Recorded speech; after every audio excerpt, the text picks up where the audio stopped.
I've just talked to them and it's not gonna hurt you in a way. They're just gonna tell you, talk to you, okay? I don't want to.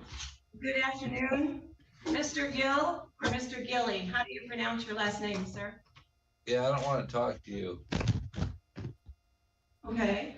Well, we're on the record in case number 25-5222, FY. You're appearing for arraignment purposes this afternoon.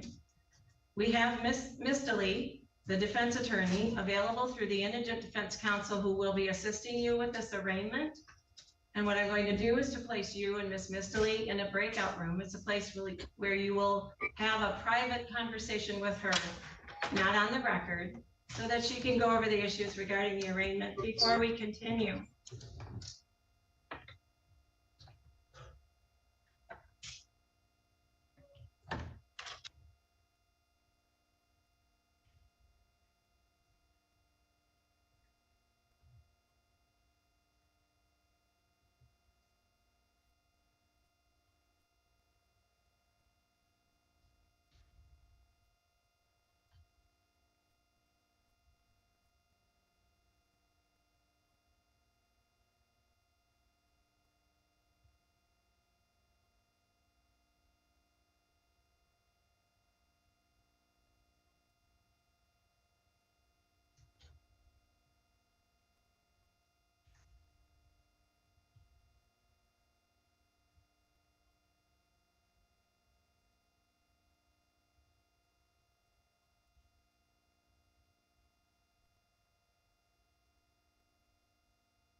If you here for a ticket.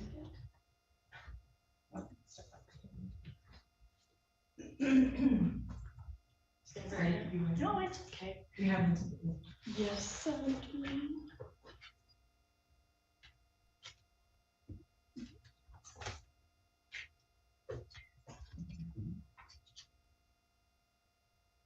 Going to admit responsibility with an explanation or deny that you're responsible. I'm gonna admit it with an explanation. Well, I was heading into work. There's a hill right by my job. I seen all of the other cars coming. It was a white truck. It was bright.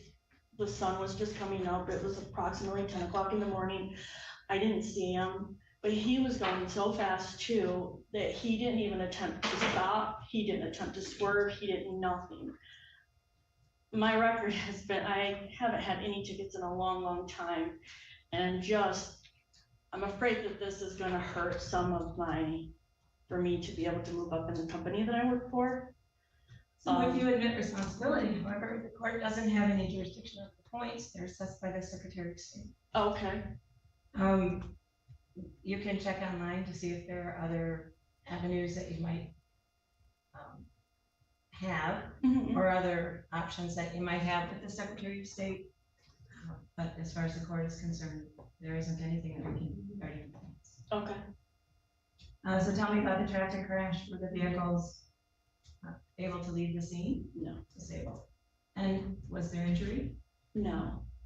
Well, it could have been a bump or a bruise. I mean, I had some bruises, yes. Okay. I had a scratch on my neck from the seatbelt. And the other driver? Not that I'm aware of.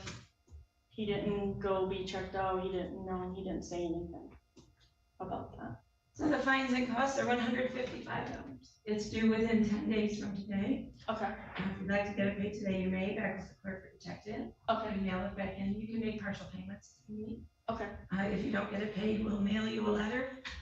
And that letter would actually provide you with some extra time in order to get it taken care of.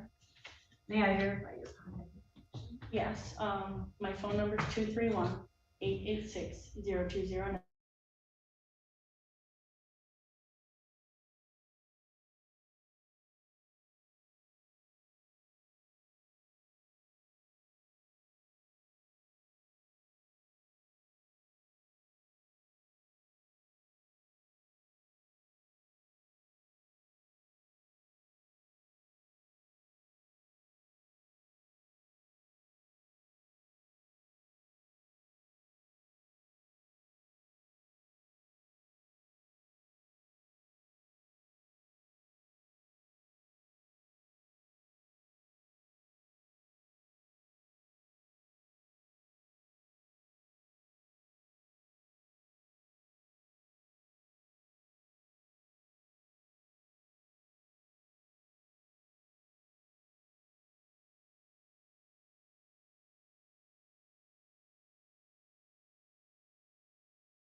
Thank you and welcome back. Once again, we're on the record in case number 25-5222FY. Again, Mr. Gille, you're appearing for arraignment purposes this afternoon, and you're appearing with Ms. Mistily, the defense attorney available through the Indigent Defense Council here to assist you. Ms. Mistily, did you have opportunity to review allegations on the complaint, nature of the offense, and the possible maximum penalties with Mr. Gille? I did, and we will waive a formal reading of that felony complaint, enter pleas of not guilty as to each count, and request the assignment of counsel. Mr. Gille, in order to complete a petition for court-appointed attorney, I need to place you under oath and ask you some questions. Would you please raise your right hand?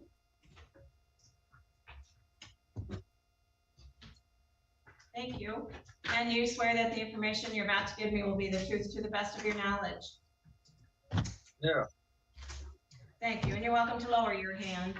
Mr. Gille, do you have a telephone number? Mm-hmm. What is that? 989-614-5484. And what is your mailing address? Uh, it, I don't really have one right now. It's just my last address on my driver's license.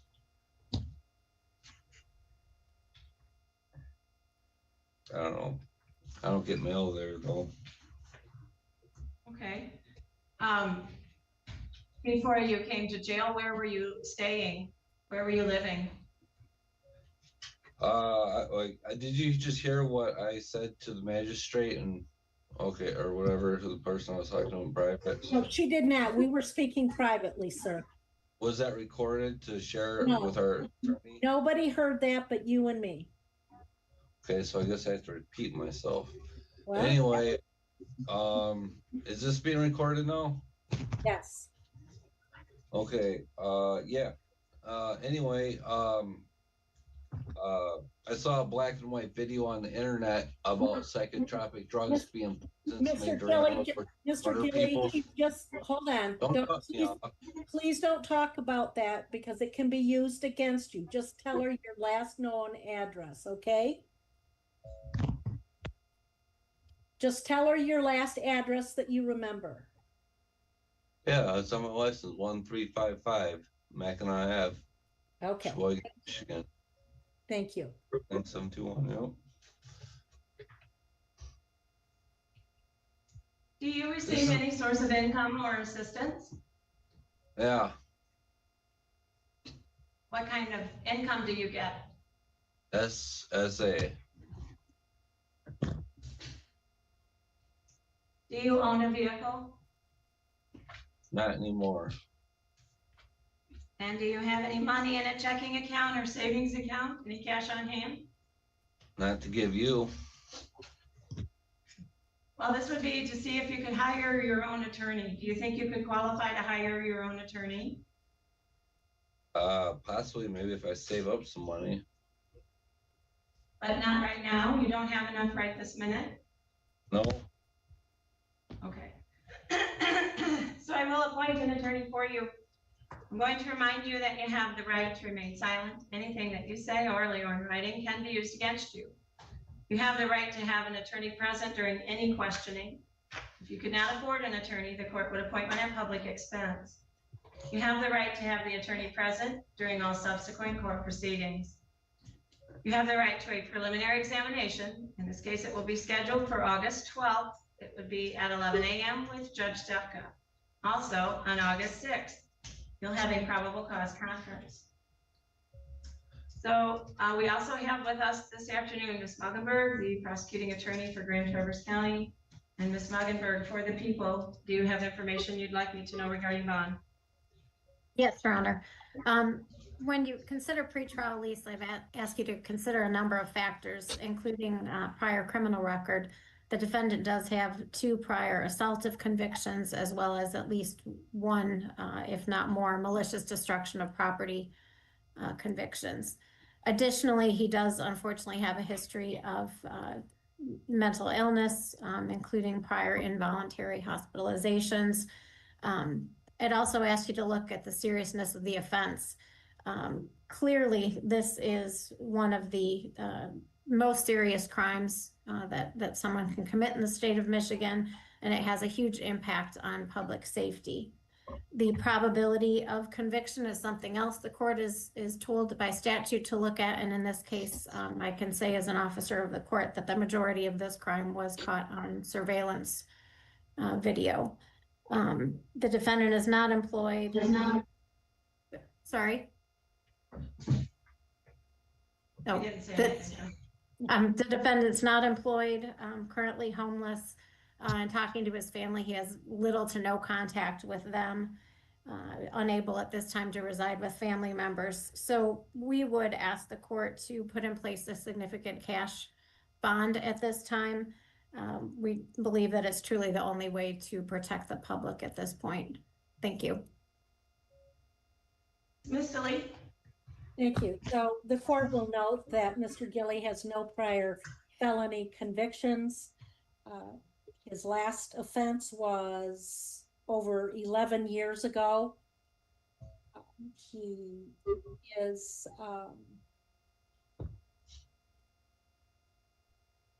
I did see in the praxis reference to one prior mental order entered by Presque County Probate Court. That was in 2022.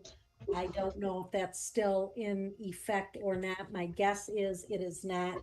That he likely did a deferral, and it's no longer under an order. But again, I don't have the lien, so I don't know that for sure. Sure, everyone else has it available other than the defense. So contrary to the statement in the praxis, 6.106, the court's not required to essentially give a 10% or cash surety bond. I believe that it is required for the court to set a bond.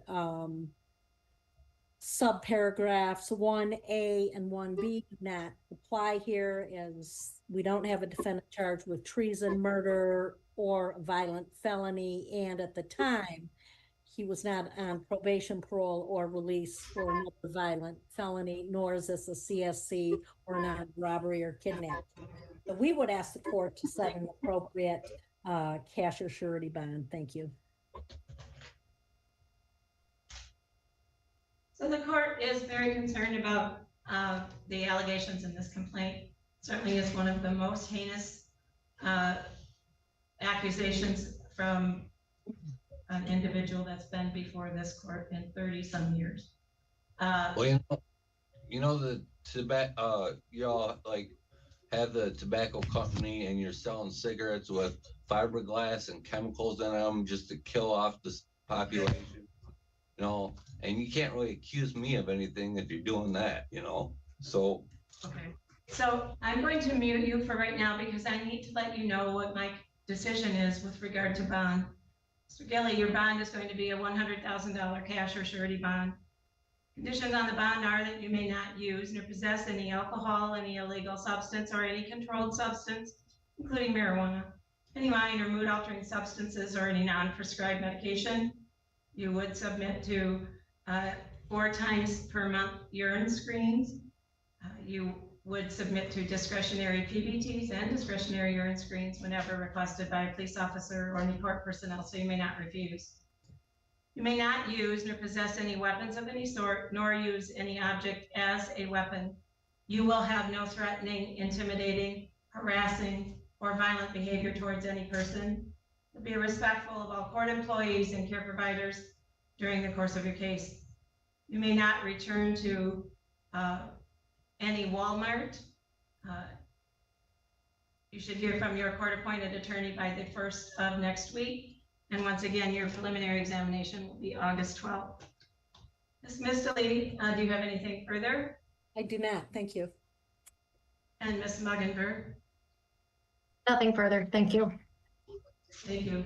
So for right now, Mr. Gille, you are all set. We will see you on August 12th. Thank you. Thank you. Thank you, Your Honor. And I believe we're through our docket, Your Honor. Yes, that completes our afternoon docket, ma'am. Thank you. Thank you.